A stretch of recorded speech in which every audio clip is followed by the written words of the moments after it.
Vale, eu chamo-me Benjamín, eu son de Manchester, en Inglaterra, eu estudo francés e español. Empecé a estudar a lingua galega fai 3 anos na universidade porque o meu profesor é un gran xeareiro da lingua galega, así que non sei, inspiroume un pouco a empezar a estudala.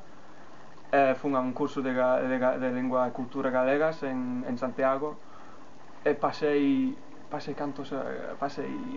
5 ou 6 meses en Santiago durante o meu ano ao estranxeiro Ujú. e por iso falo.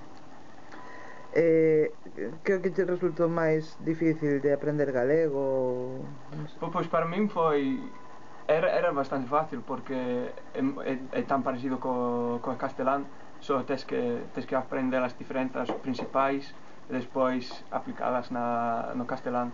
Así que eu non sei, eu non digo que falo galego, eu falo un castelán con moitos galeguismos. Que é o que máis te interesa da cultura galega? Non sei, é moi parecido coa cultura celta, se dice, Ujú. porque a miña familia é de Irlanda, así que non sei, toda esta cultura celta non sei, me gusta a música, tamén, como se dice, a comida todo o peixe, a pesca, o pescado, toda esta cosa me gusta, non sei.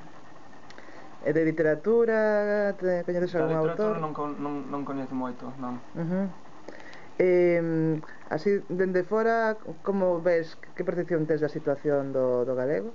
Pois para min é difícil opinar porque eu só teño a experiencia de Santiago e claro que en Santiago todo o mundo fala galego, a xente nova, a xente vella, todo o mundo fala. Eu tamén fun a Pontevedra, pero non coñecín a moita xente con moitas opinións diferentes.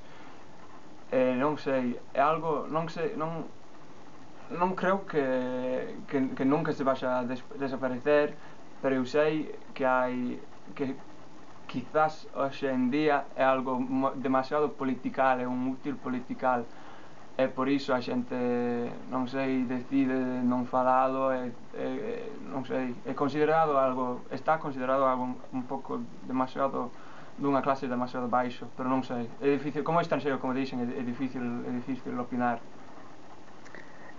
Por último, que utilidade lle ves a saber galego? para para impresionar os galegos e nada máis. Eu falo.